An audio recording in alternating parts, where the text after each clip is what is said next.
Elon மஸ்கின் Starlink நிறுவனத்துடன் BSNL நிறுவனம் கைகோர்ப்பதால் மக்களுக்கு ஏற்படும் நன்மைகள் குறித்தும் ஜியோ போன்ற நிறுவனங்களுக்கு ஏற்படும் சவால்கள் குறித்தும் விவரிக்கிறது இந்த செய்தி தொகுப்பு.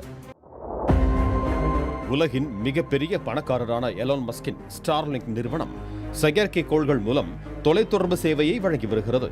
தற்போது 70 நாடுகளில் இயங்கி வரும் இந்நிறுவனம் தனது சேவைகளை உலகம் முழுவதும் விரிவுபடுத்துவதில் களம் இறங்கியுள்ளது. சீனாவை சுற்றியுள்ள நாடுகளை குறிவைத்து ஸ்டார்லிங்க் இணைய சேவையை வழங்குவதில் மும்முரம் காட்டி வருவது சீனாவுக்கு சற்றே கலக்கத்தை ஏற்படுத்தி இருக்கிறது. இந்நிலையில் தேச பாதுகாப்புக்கு அச்சுறுத்தலாக இருந்தால் அல்லது சட்டவிரோதமாக உள்நாட்டு செயல்பாடுகளை கண்காணித்தால் ஸ்டார்லிங்க் செயற்கைக்கோள்களை சீனா அழிக்கக்கூடும் என சவுத் மார்னிங் போஸ்ட் பத்திரிகை செய்தி வெளியிட்டுள்ளது. ஸ்டார்லிங்க் செயற்கைக்கோள்களை சீனா தொடர்ந்து கண்காணித்து வருவதாகவும் அச்சுறுத்தல்களை எதிர்கொள்ள சீனா நீர்மூழ்கி கப்பல்களை தயார் செய்து வருவதாகவும் அந்த பத்திரிகை தெரிவித்துள்ளது. பூமியின் சுற்றுப்பாதையில் தற்போது 6219 ஸ்டார்லிங்க் செயற்கைக்கோள்கள் உள்ளன. அவற்றில் 6146 செயல்பாட்டில் உள்ளன. இதன் சேவை இந்தியாவில் எப்போது அறிமுகமாகும் என்ற எதிர்பார்ப்பு நிலவி வருகிறது. இது நடைமுறைக்கு வந்தால் செல்போன் டவர் சார்ந்த நெட்வொர்க் சிக்கல்களை பயனாளர்கள் எதிர்கொள்ள வேண்டிய அவசியமே இருக்காது.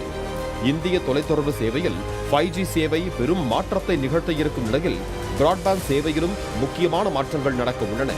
குறிப்பாக பிராட்பேண்ட் சேவை வளர்ச்சியில் அரசு நிறுவனமான BSNL முக்கிய பங்கு வகிக்க உள்ளது.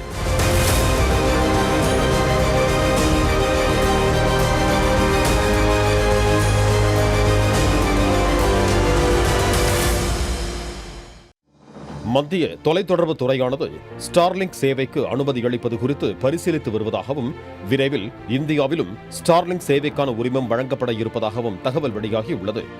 இந்த ஸ்டார்லிங்க் நிறுவனம் வழங்கும் GMPCS தொழில்நுட்பம் இந்தியாவுக்கு வந்தால் மற்ற நிறுவனங்களின் ரீசார்ஜ் கட்டணங்களை விட மிக குறைந்த விலைதான் நிர்ணயிக்கப்படும் எனவும் கூறப்படுகிறது.